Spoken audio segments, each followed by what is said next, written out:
बिस्मिल्लाहिर्रहमानिर्रहीम। स्टूडेंट्स अस्सलाम वालेकुम। उम्मीद है आप सब लोग खैरियत से होंगे। तो हाजिर है MTH 5102 कैलकुलस 2 के मॉड्यूल नंबर 46 से लेकर 50 तक 5 मॉड्यूल्स हम इंशाल्लाह ताला इसमें कवर करेंगे और इजी वे में आपको डिलीवर करने की कोशिश करेंगे। तो अगर आपने अभी तक चैनल 5 मैथमेटिक्स को सब्सक्राइब नहीं किया तो प्लीज़ इसको लाजमी सब्सक्राइब करें। और दूसरा, अगर आपको हमारी वीडियोज़ पसंद आ रही हैं दोस्तों में ज़रूर शेयर करें, वीडियोज़ को लाइक करें। कोई मसला परेशानियाँ तो आप हमें कमेंट करके हमें वहाँ से पूछ सकते हैं। तो हम चलते जा रहे हैं। अपने मिड टर्म का कोर्स जो है वो इंशाल्लाह ताला हम मिड टर्म से पहले क्लियर कर लेंगे। तो आपका काम है कि सीरीज़ को फॉलो करें। तो चलिए, आज का जो टॉपिक है हमारा वो है centre of mass in 1D। तो देखें, आपने रियल लाइफ में देखा होगा कि एक जो जादूगर है या जो तमाशा करने वाला बंदा होता है वो एक स्टिक पे एक जो आपके पास थाली होती है, प्लेट होती है, उसको रख के स्टिक के ऊपर घुमाता है और वो जो थाली है वो नीचे भी नहीं गिरती। वो रीज़न क्या है? रीज़न ये है कि वो जो स्टिक है वो उसने फिक्स की होती है जो थाली का सेंटर ऑफ मास है। फिर कुछ जो वो उसकी रोटेशन की स्पीड होती है थाली की, वो उसको स्टेबलाइज़ करती है। तो इस वजह से देखें कि हमारे पास किस तरह हम सेंटर ऑफ मास पे उस स्टिक को रख के और वो जादूगर जो है वो करतब दिखाता है कि थाली गिरती नहीं है, उसके ऊपर जो स्टिक के ऊपर फिक्स होकर वो घूमती रहती है। रीज़न क्या है कि जो स्टिक है वो फिक्स है कहाँ पे? उसके जो सेंटर ऑफ मास है थाली का। अब हम पढ़ते हैं कि सेंटर ऑफ मास होता क्या है। सबसे पहले हम देखेंगे कि centre of mass in one dimension, ठीक है, वन डिमेंशन में जो सेंटर ऑफ मास है वो उसको स्टडी करेंगे। A real life example is सीसा। सीसा आपने देखा होगा कि इस तरह करके एक फट्टा होता है जो फलक्रम के ऊपर पड़ा होता है। सेंटर में उसके एक स्पोर्ट होती है और एक फट्टा सा पड़ा होता है जिसके ऊपर बैठ के बच्चे, एक तरफ एक बच्चा बैठ जाता है, दूसरी तरफ दूसरा बच्चा। तो बच्चे झूला लेते हैं, कभी वो ऊपर जाता है कभी नीचे जाता है। अगर सॉरी, अगर तो दोनों बच्चों का वेट बराबर है और दोनों जो दरमियान वाला फलक्रम है जिसको स्पोर्ट बोलते हैं, अगर वो दोनों का फासला बराबर है उस स्पोर्ट से और दोनों का वज़न बराबर है तो वो फल जो सीसा होगा वो स्टेबल होगा, वो ना ऊपर जाएगा ना नीचे जाएगा। लेकिन अगर एक तरफ बच्चा जो है वो वज़नी बैठा और एक तरफ जो है वो थोड़े वज़न का बैठा हो तो वो वज़नी बच्चे वाला जो है वो नीचे की तरफ चला जाएगा और हल्का बच्चा जो है वो ऊपर की जानब उठ जाएगा।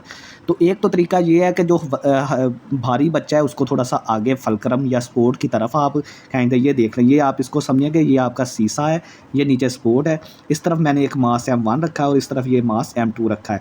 मास 1 का फलक्रम से फासला D1 है और M2 का जो फासला है वो D2 है, ठीक है।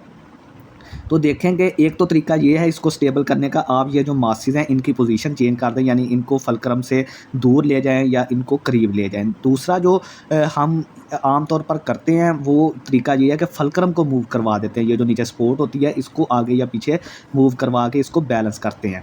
We have to balance masses. तो हमने मासेस जो हैं उनको बैलेंस करना है। कैसे बैलेंस करना है कि दोनों जो हैं वो एक ही, यानी कोई भी जो है वो ऊपर या नीचे नहीं होगा बल्कि बिल्कुल इस तरह स्ट्रेट बैलेंस रहेंगे। तो उसके लिए हम क्या करेंगे, M1 D1 जो है वो किसके बराबर होना चाहिए? M2 D2, यानी M1 और इंटू डिस्टेंस फलक्रम से और M2 का डिस्टेंस फलक्रम से, ये दोनों क्या होने चाहिए? इनका प्रोडक्ट बराबर होना चाहिए। और इसको हम क्या कहते हैं? Movement of masses. ये जो चीज़ है, ये जो इक्वेशन है, इसको मूवमेंट ऑफ मासेस बोलते हैं। The balance point is called centre of mass x bar, ठीक है। जो सेंटर ऑफ मास है उसको हम एक्स बार से रिप्रेजेंट करते हैं। और जहाँ पे ये मासेस जो हैं वो जो हैं बैलेंस हो जाएंगे, ठीक है, जहाँ पे ये ना ऊपर जाएंगे या नीचे सरकेंगे, एक जगह पे बैलेंस हो जाएंगे बिल्कुल स्ट्रेट, तो उस पॉइंट को हम सेंटर ऑफ मास बोलते हैं। जिस तरह मैंने आपको वो प्लेट वाली मिसाल दी है ना, वो सेंटर ऑफ मास जो है प्लेट का, वहाँ पे वो उसने स्टिक जो है वो फिक्स की होती है, तो जिसकी वजह से वो बैलेंस होती है। It is the location where fulcrum must be place so the system stage in equilibrium. तो ये वो सिस्टम की वो पोजीशन है जहाँ पे हमें फलक्रम को जो है प्लेस करना है। यानी जो फलक्रम है, जो सपोर्ट है, जहाँ जिस पे वो राड या जो फटा है वो पड़ा हुआ है, तो उसको फलक्रम को हम आगे पीछे मूव करेंगे। तो ये वो पॉइंट है सेंटर ऑफ मास जहाँ पे हम फलक्रम को पुट करेंगे, प्लेस करेंगे, और जो हमारा सिस्टम है वो हमारा इक्विलिब्रियम में चला जाएगा या बिल्कुल बैलेंस हो जाएगा, ठीक है। अब हम क्या करेंगे कि वी हैव M1। अब देखेंगे जब भी हमारा जो है ये अगर सेंटर ऑफ मास है, एक्स बार को हमने क्या बोला है? सेंटर ऑफ मास। और ये M1 है और इसका सेंटर ऑफ मास से पोजीशन x1 है और ये M2 की पोजीशन x2 है। तो अगर हमने इसको बैलेंस करना है तो फिर M1 का जो डिस्टेंस है एक्स बार से वो क्या होना चाहिए? M2 का डिस्टेंस एक्स बार से बराबर होने चाहिए, दोनों ये बराबर होने चाहिए। जिस तरह मैंने m1d1 is equal to m2d2 बताया था ना, तो यहाँ पे हमारा जो सेंटर ऑफ मास है ये x माइनस x1 जो है वो सेंटर ऑफ मास से m1 का डिस्टेंस है, और ये जो x2 माइनस x बार ये m2 का डिस्टेंस है x बार से, यानी सेंटर ऑफ मास से। तो ये एब्सोल्यूट वैल्यू क्यों लगाई है, क्योंकि अगर ये डिस्टेंस हमारा माइनस भी आता है तो एब्सोल्यूट की वजह से ये पॉजिटिव हो जाएगा, क्योंकि हमने डिस्टेंस हमेशा पॉजिटिव लेना होता है। तो यहाँ से आपने क्या करना है कि m1 x माइनस x1, ठीक है, ये तो हमेशा पॉजिटिव आएगा, तो इसकी एब्सोल्यूट वैल्यू हमने ख़त्म कर दी। ये डिस्टेंस भी पॉजिटिव आएगा, तो जब पॉजिटिव आएगा तो इसकी भी हमने एब्सोल्यूट वैल्यू ख़त्म कर दी। सॉरी, अब आपने यार गला थोड़ा सा ख़राब है तो गला साथ नहीं दे रहा है, लेकिन फिर भी मैं जो है वो आपका कोर्स कंप्लीट करने की कोशिश कर रहा हूँ। तो देखिए हमने क्या किया, m1 को अंदर ज़रब दें यहाँ पे, m2 को ज़रब दें यहाँ पे, ठीक है, ज़रब दे दी हमने। फिर आपने क्या करना है यहाँ पे कि x बार वाली जो टर्म्स हैं, जो टर्म्स x बार वाली हैं उनको आपने एक साइड पे ले जाना है, ठीक है, और वहाँ से x बार कॉमन ले लेना है। दूसरी तरफ से हमारे पास बचेगा m1 x1 plus m2 x2। तो फिर आपने क्या करना है कि x बार यानी हमने सेंटर ऑफ मास निकालना है, तो सेंटर ऑफ मास हमारा क्या आ जाएगा, ये चीज़ इस तरफ ही रहेगी, ये ज़रब हो रही है तो ये नीचे जाके तकसीम हो जाएगी। तो ये देखें अगर हमारे पास दो मासेस हैं तो हम क्या करेंगे कि उसका जो सेंटर ऑफ मास है वो इस फार्मूले के ज़रिए हम निकाल सकते हैं। अब देखेंगे m1 x1 plus m2 x2 ये जो है इसको हम बोलते हैं फर्स्ट मूवमेंट ऑफ सिस्टम। इसको हम क्या बोलते हैं, ये जो ऊपर वाली ये जो टर्म है पूरी, इसको फर्स्ट मूवमेंट ऑफ सिस्टम बोलते हैं। और ये m1 प्लस m2 ये दोनों मासेस का कंबाइंड मास है, जिसको हम टोटल मास भी बोलते हैं। नेक्स्ट है कि it is the point where the systems entire mass can be imagine to act. तो यहाँ पे सेंटर ऑफ मास की एक्चुअल डेफिनेशन आ गई है कि ये वो पॉइंट है जहाँ पे सिस्टम, पूरे सिस्टम का जो सारे का सारा मास है वो इस तरह हमें मालूम होता है कि वो इस पॉइंट पर एक्ट कर रहा है, यानी कि किसी सिस्टम का जो सारे का सारा मास होगा वो सेंटर ऑफ मास पे एक्ट करेगा विदाउट आल्टरिंग द मूवमेंट, और मूवमेंट्स को चेंज किए बगैर, ठीक है, मूवमेंट्स को चेंज किए बगैर जो सिस्टम का पूरा मास होगा वो सेंटर ऑफ मास पे ही एक्ट करेगा। तो ये तो हमने दो मासेस के लिए पढ़ा है। तो हमारे पास अगर मासेस ज़्यादा हों, फॉर एग्जांपल n मासेस हों, m1 m2 mn, और उनकी पोजीशन हो m1 की x1 हो, m2 की x2 हो, mn की xn हो, तो फिर हमारे पास x बार यानी कि मूवमेंट क्या हमारे पास होगा, वो होगा x bar is equal to तमाम mi xi, यानी तमाम i हमारा 1 से लेकर n तक जाएगा। i की पहली वैल्यू 1 रखेंगे तो m1 x1 आ जाएगा, फिर 2 रखेंगे तो m2 x2, फिर 3 रखेंगे m3 x3, फिर n रखेंगे तो mn xn। तो ये हमने सब जो पूरे सिस्टम के मूवमेंट्स को फाइंड आउट कर लिया। फिर समेशन की वजह से हम सबको ऐड करेंगे। फिर आपने नीचे क्या करना है, i हमारा 1 से लेकर n तक ही जाएगा, और नीचे mi जब 1 होगा तो m1, फिर प्लस m2 प्लस m3, इस तरह करके n की i की वैल्यूज़ चेंज करते जाएँ, और नीचे m1 plus m2 plus m3 up to सोन प्लस mn, यानी नीचे सारे मासेस का टोटल मास होगा और ऊपर जो है वो सारे मासेस का मूवमेंट आएगा, ठीक है, सबको जमा करके। तो ये हमारे पास n मासेस के लिए फार्मूला है। Centre of mass of a line, तो किसी लाइन का जो सेंटर ऑफ मास होगा उसमें हमारे पास फार्मूला होगा x bar is equal to m over m, capital M over m। तो अगर ये किस लिए है कि अगर आपके जो तमाम मासेस हैं वो किसी एक लाइन पे पड़े हुए हों, यानी वन डायमेंशन में, जो हम पढ़ रहे हैं कि यानी अगर आपके जो मासेस हैं वो वन डायमेंशन में किसी लाइन पे पड़े हों, ठीक है, एक ही डायरेक्शन में पड़े हों, तो आपका फार्मूला ये होगा। इसकी एक एग्जांपल देखते हैं कि 4 point masses are placed on a number line. किसी नंबर लाइन पर 4 मासेस पड़े हुए हैं, m1 जो है वो 2 kg है, और उसका x1 जो है उसकी जो पोजीशन है वो x1 माइनस 4 है, m2 हमारा 3 kg है और उसके जो पोजीशन है वो x2 माइनस 1 है, m3 हमारा 4 kg है और उसकी x3 जो पोजीशन है वो 2 है, m4 हमारा 1 kg है और उसकी x4 पोजीशन 5 है। तो हमने find the movement about origin, हमने उसका मूवमेंट फाइंड आउट करना है अबाउट ओरिजिन, और उसका centre of mass find out करना है। तो सबसे पहले टोटल मास फाइंड आउट करें, तमाम मासेस को जमा किया तो हमारे पास 10 आ गया, जिसको हम लिखेंगे समेशन फॉर्म में i is equal to 1 to 4, क्योंकि 4 मासेस है ना, 1 2 3 4, तो i हमारा 1 से लेकर 4 तक जाएगा। mi का क्या मतलब है, 1 पुट करें तो m1 2, m2 हमारा 3, m3 हमारा 4, इस तरह करके, ठीक है, ये हमने टोटल मास m के बराबर आ गया। अब मूवमेंट अबाउट ओरिजिन जो कि कैपिटल M होता है वो क्या करेंगे, mi यानी तमाम मासेस को हम उसकी पोजीशन से ज़रब देंगे, तो वो भी हमारा 1 से लेकर 4 तक समेशन होगा, साथ mi xi, जब 1 रखेंगे तो m1 x1 आ जाएगा। तो ये देखें यहाँ से 2 m1 2 है और इसकी पोजीशन -4 x1 प्लस 3 M2 और पोजीशन -1 + 4 उसकी पोजीशन 2 + 1 5, तो ये इसका 2 आ गया। अब सेंटर ऑफ मास का फार्मूला होता है कैपिटल M/M, तो ये 2/10, ये 0.2 इसका आंसर आ जाएगा। ठीक है। नेक्स्ट हमारे पास स्टूडेंट्स ये जो हम अभी तक पढ़ के आए वो थे कि जब हमारे मासेस जो हैं वो एक लाइन पे पड़े हों। अब ऐसा भी तो हो सकता है कि हमारे मासेस जो हैं वो किसी प्लेन में पड़े हों, यानी एक्स वाई प्लेन में। तो उसके लिए हमारे पास थोड़ी सी चेंजिंग होगी कि एम एक्स हमारा क्या होगा M1y1 और एम वाई हमारा M1x1। तो देखें इसमें जो कैपिटल एम एक्स होगा उसके लिए आपने जो पॉइंट का वाई कोऑर्डिनेट है M1 को उससे ज़रब देनी है। जब My फाइंड आउट करना है तो उसमें जो M1 है उसका आपने x1 से मल्टीप्लाई करना है। ठीक है। आल्सो सपोज पॉइंट मासेस, तो ये देखें अगर हमारे पास मासेस पड़े हैं M1 M2 Mn, किस किस लोकेशन में पड़े हैं देखें। ये मैंने आपको बना के दिखाया कि ये हमारा एक्स वाई प्लेन है और ये हमारा पॉइंट मास M1 पड़ा हुआ है यहाँ पर। ठीक है। अब इसकी पोजीशन क्या है x1 y1, ये पॉइंट जो है जहाँ पे ये पड़ा है इसकी पोजीशन है x1, y1। ठीक है। ज़ाहिर बात है जब प्लेन में पड़ा होगा तो उसकी पोजीशन कोई पॉइंट होगी, तो पॉइंट ये है x1 y1। ये देखें ये x1 ये y1, तो ये पॉइंट x1 y1 होगा। तो जब हमने इसका मूवमेंट फाइंड आउट करना है x का, अब movement about x find out करना है तो M1 को हमने y1 से ज़रब देनी है। जब movement about y find out करना है तो M1 को हमने x1 से ज़रब देनी है। तो देखें हमारे पास अगर n मासेस हैं और वो n पॉइंट्स पर पड़े हुए हैं, यानी कि पहला M1 x1 y1 पे पड़ा है, M2 हमारा x2 y2 पे पड़ा है और xn yn जो है वो mn पड़ा है। ठीक है। प्लेन में पड़े हुए हैं। टोटल मास क्या होगा? टोटल मास तो फिर वही होगा ना कि सब मासेस को जमा करें। जो छोटा m होगा वो टोटल मास को रिप्रेजेंट करता है ना। वो फिर अगर n मासेस हैं तो 1 से लेकर n तक i की कीमत जाएगी mi, टोटल मासेस आ जाएंगे। अब हम क्या करेंगे movement about axis find out करेंगे। तो एक्स एक्सिस के अबाउट जो मूवमेंट होगा उसके लिए मैंने आपको बताया था कि y से ज़रब देनी है। तो देखें तमाम mi को yi से ज़रब दे दें। ये उन मासेस के लिए हैं जो n मासेस हैं, i हमारा 1 से लेकर n तक है ना। तो x के अबाउट जब मूवमेंट फाइंड आउट करेंगे तो mi को हम yi से ज़रब दे देंगे। जब my को फाइंड आउट करेंगे तो 1 से लेकर n तक इसको xi से mi को ज़रब दे देंगे।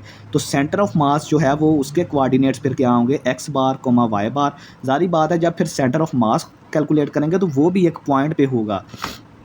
सेंटर ऑफ मास एक पॉइंट पे होगा, तो उसको फाइंड आउट करने के लिए x बार के लिए हम फार्मूला my/m करेंगे, y बार के लिए करेंगे mx/m करेंगे। ठीक है। इसकी एक एग्जांपल देखेंगे प्रैक्टिकल, उससे आपको मज़ीद समझ आ जाएगी।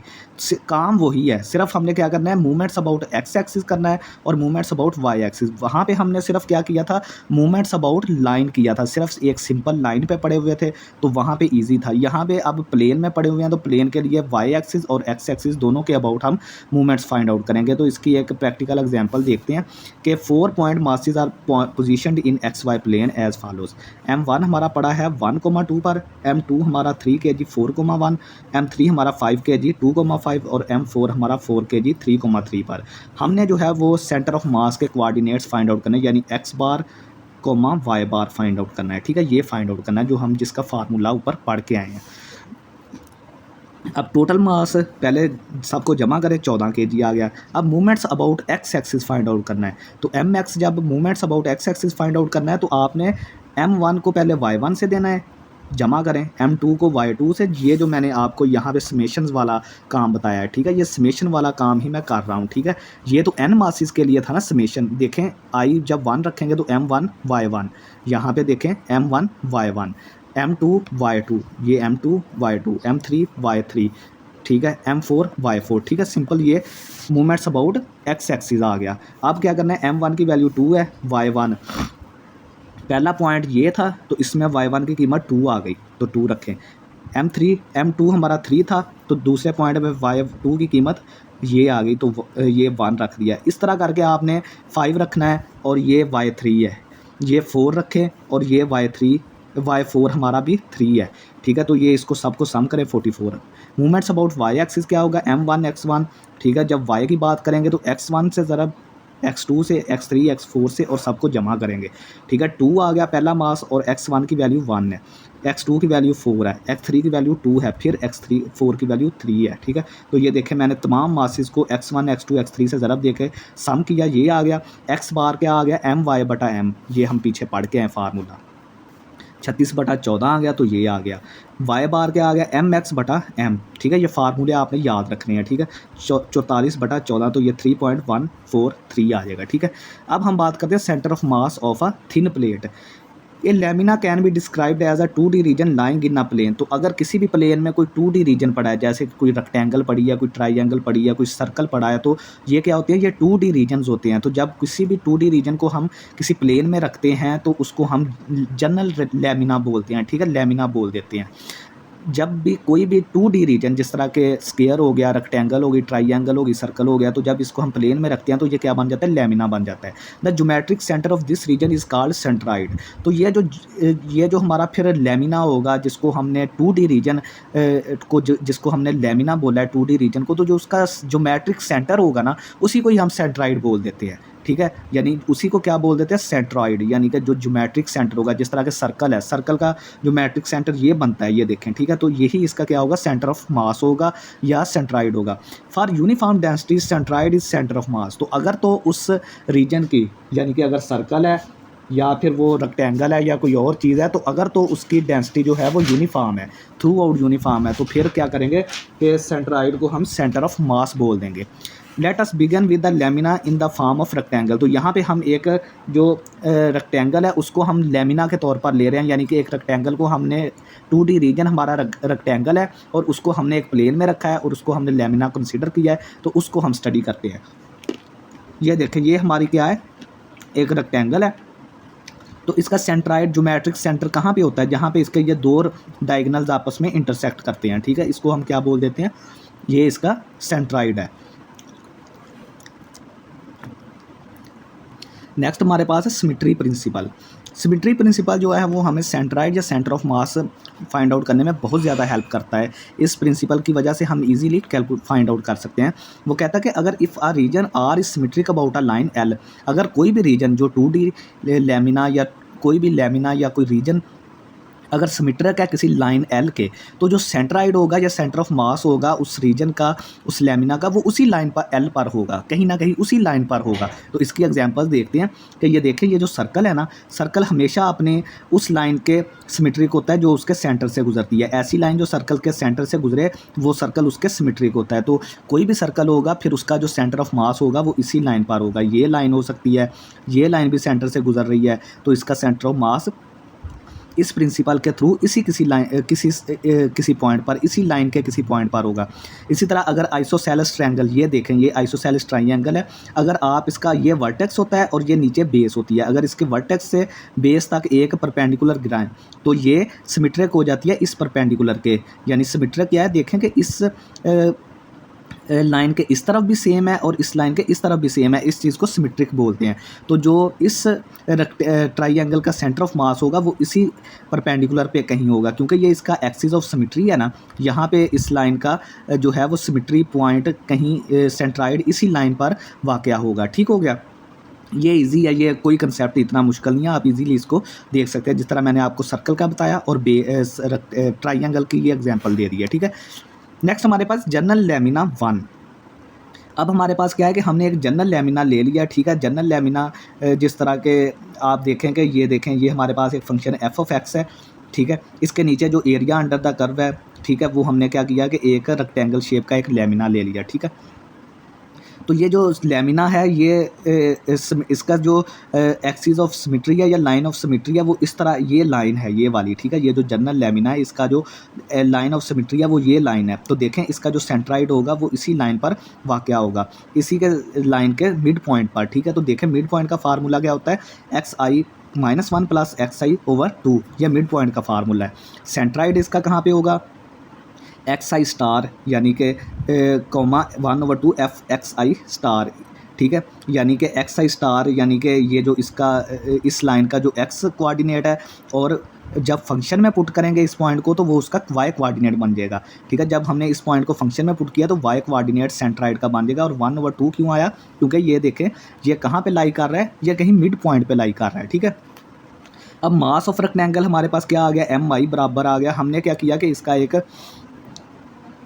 जर्नल जो है एक छोटा सा पीस ले लिया, ठीक है। उसका मास हमने mi बोला, तो उसकी डेंसिटी और उसकी जो हाइट है, ठीक है, डेंसिटी और उसका एरिया, यानी देखें अगर हम रेक्टेंगल की डेंसिटी और उसके एरिया को ज़रब दें, f x i star into delta x area है और ये डेंसिटी है। तो ये देखें ये एक रीजन का हमारे पास मास आ गया। तो जब हम सारे मासेस को जमा करेंगे, तमाम रीजन्स के मासेस को जमा करेंगे और limit n approaches to infinity लेंगे, तो रो हमारा कांस्टेंट था बाहर आ जाएगा और बाकी ये जो चीज़ है रो के अलावा बाकी चीज़ जो है वो इंटेग्रल बन जाएगी ए से लेकर बी तक f of x d x. ठीक है, ये ईजी है। तो ये जनरल लैमिना का जो मास है वो हमारे पास इस फार्मूले के बराबर होता है, रो ए से लेकर बी तक f of x d x. तो देखें हमने एक जनरल लैमिना लिया, उसका सेंट्राइड किस पॉइंट पर है, x i star 1/2 F of x i star. ये एक्स कोऑर्डिनेट है, ये वाई कोऑर्डिनेट है। ठीक है, और हमने ith रीजन को ही लिया है। ठीक है, ये जो नीचे रीजन था उसको हमने छोटे छोटे पार्ट्स में डिवाइड करके कोई ith रीजन लिया था। ठीक है, और ith रीजन का जो सेंट्राइड है वो इस पॉइंट पर है और उसका मिड पॉइंट ये होता है। ठीक है, फिर हमने एक रेक्टेंगल का मास लिया, आई रेक्टेंगल का मास लिया और उसको एरिया को डेंसिटी से ज़रब दी और तमाम जो डेंसिटी थी वो कांस्टेंट थी बाहर आ गई, बाकी हमने सबको जमा करके लिमिट ली तो वो इंटेग्रल में चेंज हो गया। नेक्स्ट स्टूडेंट्स, हम मूवमेंट ऑफ जनरल लैमिना बात करते हैं। पहले हम मास ऑफ द लैमिना हम पढ़ के आए हैं, अब हम मूवमेंट्स फाइंड आउट करेंगे क्योंकि हमें पता है कि सेंटर ऑफ मास को फाइंड आउट करने के लिए हमें मूवमेंट्स की ज़रूरत होती है और मास, टोटल मास हम कैलकुलेट कर चुके हैं पीछे और अब हम मूवमेंट्स फाइंड आउट करेंगे। तो जारी बात है movements about x axis find out करेंगे और मूवमेंट्स अबाउट वाई एक्सिस। तो M x movements about x axis क्या होगा कि limit n approaches to infinity i is equal to 1 से लेकर n तक समेशन और रो और ये f x i star over 2 into delta x. तो रो यहाँ पे कांस्टेंट है, बाहर निकल गया, बाकी limit n approaches to infinity और समेशन और ये वाली चीज़ किस चीज़ में चेंज होगी, ए से लेकर बी तक हमारा जो डेफिनेट इंटेग्रल है और साथ एफ एक्स यानी कि जो फंक्शन था उसका स्क्वायर बटा 2 ओवर डी एक्स। तो एम वाई हमारे पास क्या होगा, limit n approaches to infinity summation i is equal to 1 to n। देखें ये हमारा क्या था, यहाँ पे F x i star over 2 ये हमारा y था। देखें पीछे जो मैं आपको सेंट्राइड के कोऑर्डिनेट्स बता के आया हूँ। ठीक है, वो पिछले पेज में था 1/2। देखें इस तरह करके मैंने आपको बताया था ना 1/2 एफ एक्स आई स्टार, ये y कोऑर्डिनेट था, सेंट्राइड का y कोऑर्डिनेट था। तो देखें हमने x एक्सिस के लिए जो किया वो ये वाली चीज़ हमने वो कंसिडर की और दूसरा जो था वो हमारे पास सिर्फ एक्स आई स्टार था, वो हमारे पास सिर्फ एक्स आई स्टार था। तो देखें हमने एम वाई के लिए हमने एक्स आई स्टार लिया, ये देखें एक्स आई स्टार ले लिया। ठीक है, limit n approaches to infinity summation i is equal to 1 to n rho x i star, जो क्योंकि हमने वाई एक्सिस का जो है वो मूवमेंट ले रहे हैं। ठीक है, तो एक्स वाली कीमत इस्तेमाल होगी, साथ हमने F x i star delta x आ गया, रो हमारा कांस्टेंट आएगा और ए से लेकर बी तक हमारा जो है वो क्या आ जाएगा, एक्स आई की जगह पे एक्स आएगा, एफ ऑफ एक्स आई की जगह पे एफ ऑफ एक्स और डेल्टा एक्स की जगह पे डी एक्स आ जाएगा। ठीक है, ये हमारे रो कांस्टेंट थी बाहर निकली और हमने इसको इंटेग्रल में चेंज कर दिया। तो एक्स बार हमारा एम वाई बटा एम आ गया और वाई बार हमारा एम एक्स बटा एम आ गया। अब यही चीज़ जो हम पढ़ के आए हैं उसको थोड़ा सा इंग्लिश में देख लेते हैं कि थिन प्लेट का सेंटर ऑफ मास कैसे फाइंड आउट करेंगे एक्स वाई प्लेन में। Let R be the region bounded above by the graph of a continuous function. ठीक है, अगर रीजन आर हमारे पास है कहाँ से बाउंड है, एक तो एक्स एक्सिस, नीचे से एक्स एक्सिस से बाउंड है सॉरी, और ऊपर हमारे पास कोई फंक्शन एफ ऑफ एक्स है, नीचे एक्स एक्सिस है और ऊपर फंक्शन एफ ऑफ एक्स है। तो इनके दरमियान जो रीजन बाउंड होगा और जो vertically between line x and e, x is equal to a and x is equal to b. ठीक है, हॉरिजेंटली वो कहाँ से बाउंड है, एफ ऑफ एक्स ऊपर है, नीचे एक्स एक्सिस है, और वर्टिकली अगर बात करें तो x is equal to a और x is equal to b, यानी कि ये हमारा इंटरवल बन गया ए से लेकर बी तक। Suppose the lamina formed this region has constant density rho. तो हमने जो डेंसिटी है यहाँ पे कांस्टेंट कंसीडर करनी है। ठीक है, अपनी इजीनेस के लिए कांस्टेंट डेंसिटी हमारे पास होगी, रो हमारा कांस्टेंट होगा। Then mass of a lamina, तो मास हमने टोटल मास जो पहले सबसे कैलकुलेट किया था। ठीक है, जनरल लैमिना का जो मास होगा वो होगा रो ए से लेकर बी तक integral F of x d x. Movements of lamina जो हम अभी कैलकुलेट करके आए हैं, एम एक्स किसके बराबर होगा, रो ए से लेकर बी तक एफ ऑफ एक्स का स्क्वायर बटा 2 60 डी एक्स। एम वाई किसके बराबर होगा, रो ए से लेकर बी तक x f of x d x. तो coordinates of centre of mass क्या होंगे, x bar is equal to m y बटा एम, वाई बार बराबर होगा एम एक्स बटा एम। ये हम पीछे भी ये सारी चीज़ें जो हैं वो इंडक्ट करके ड्राइव करके आए हैं, ठीक है। ये मैंने एक समरी लिख दी है बस आपको, ये आपने फार्मूलाज याद रखने हैं। आप जो है इतनी अगर डेरिवेशन जो है वो अगर ना भी याद रखें, ये इतनी इंपॉर्टेंट नहीं है, सिर्फ कंसेप्ट जो है वो आपने ज़हन में रखना है, ठीक है। अब इसकी एक एग्जांपल देखते हैं कि let R be the region bounded above by the graph of f of x is equal to x square. तो देखें ये हमारे पास एक graph y is equal to x square, ये ग्राफ था पैराबोला का, ठीक है। और नीचे एक्स एक्सिस है, ये देखें नीचे क्या है हमारे पास एक्स एक्सिस है, और इंटरवल हमारा 0 से लेकर 2 तक, ये देखें 0 से लेकर 2 तक हमारा इंटरवल आ गया।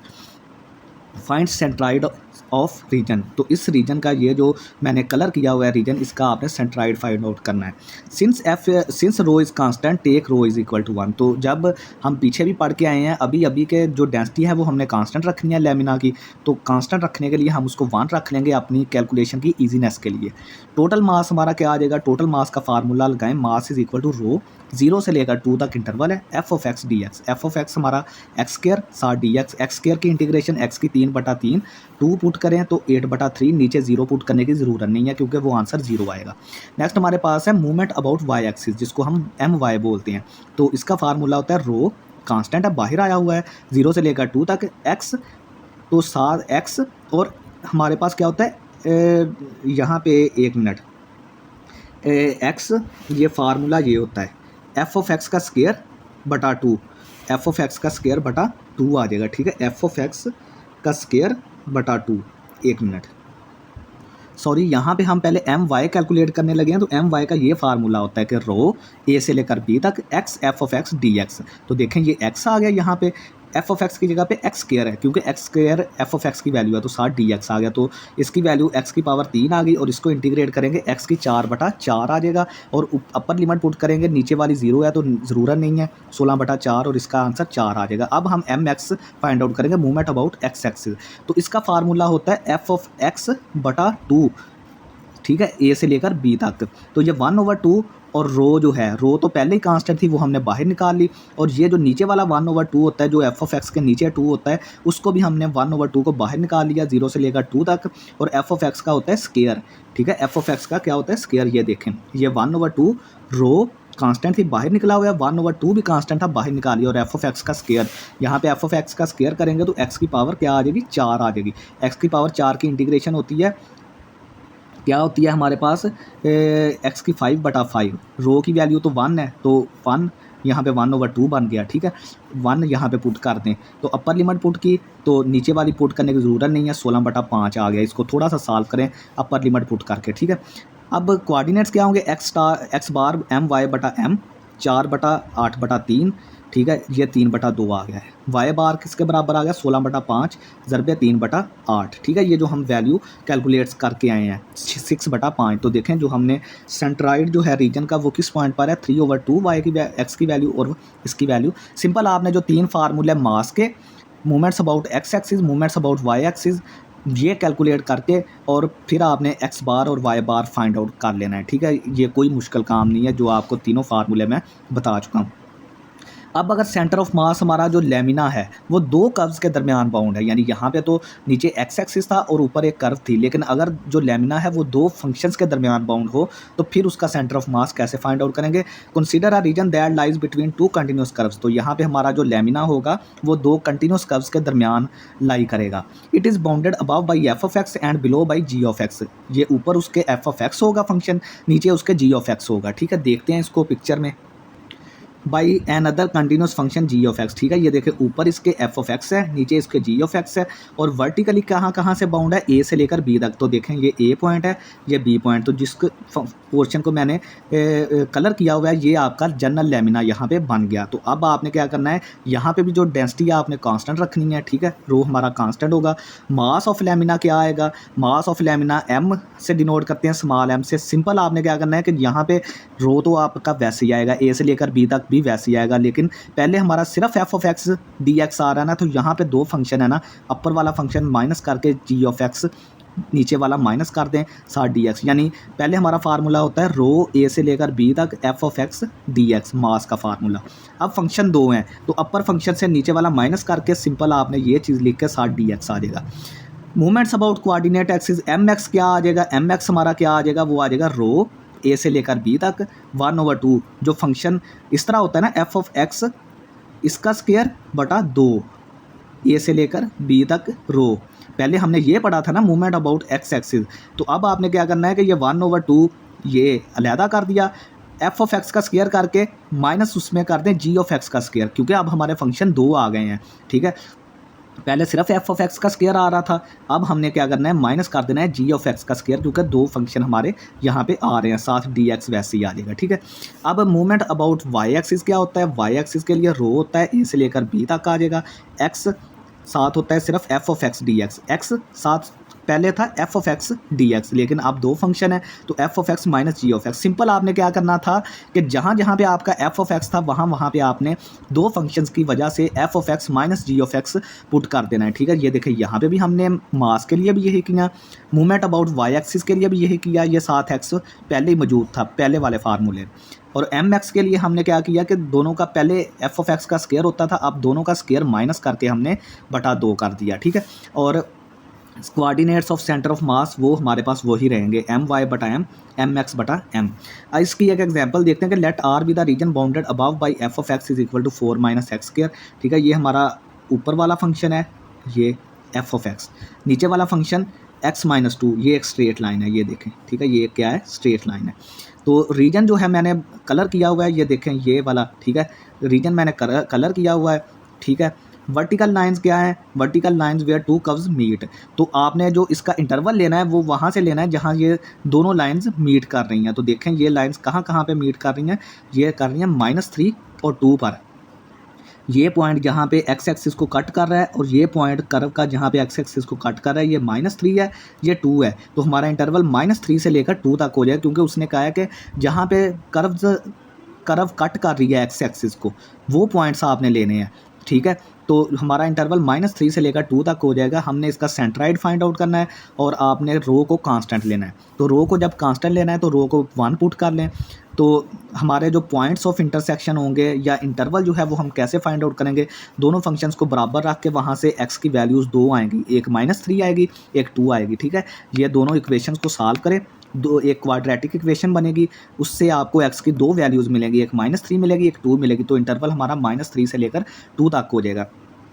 अब सिंपल आपने क्या करना है, टोटल मास का पहले फार्मूला लगाए जिसको स्मॉल m बोलते हैं, उसका रो होता है -3 से लेकर 2 तक interval f of x minus g x साथ डी एक्स। तो इसको आपने 4 माइनस एक्स स्क्वायर, ये एफ ऑफ एक्स है, माइनस जी ऑफ एक्स आ गया, रो की वैल्यू 1 है इसलिए यहाँ पे ख़त्म हो गया, -3 2। इसको सॉल्व करेंगे तो आपके पास ये 2 दर्जी मसावात आएगी। इसकी इंटीग्रेशन मैंने ये आपको लिख के कर दी है, इसकी आपने प्रैक्टिस करनी है। ठीक है, ये आपको बहुत ज़्यादा अब इंटीग्रेशन आती है, मुझसे भी ज़्यादा आती है। अपर लिमिट पुट करें माइनस लोअर लिमिट पुट करें तो m आपका आ जाएगा 1 to 5/6 आ जाएगा। ये जो मैं आपको एज ए असाइनमेंट चीज़ें देता हूँ ना कि छोटी छोटी इंटीग्रेशन फाइंड करनी है, कीमतें पुट करके m की वैल्यू फाइंड करनी है, ये किया करें आप, ताकि आपकी जो मैथमेटिक्स है वो मजबूत हो जाए। करने को मैं कर दूंगा, लेकिन एक तो लेक्चर बहुत लंबा हो जाएगा, दूसरा जगह बहुत ज़्यादा वो ये छोटी छोटी कैलकुलेशन लेती हैं। अब my फाइंड आउट करें। my का फार्मूला होता है रो -3 से लेकर 2 तक interval integral x into f of x minus g of x. तो f of x minus g of x हमारे पास ये आ रहा है ना सॉल्व करके, तो ये देखें मैंने f of x minus g of x रख दिया।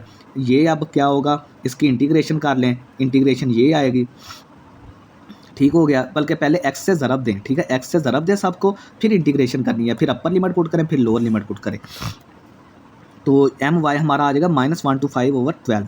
एम एक्स क्या आ जाएगा, रो -3 से लेकर 2 तक एफ ऑफ एक्स का square minus g of x का स्क्वायर बटा 2 1/2।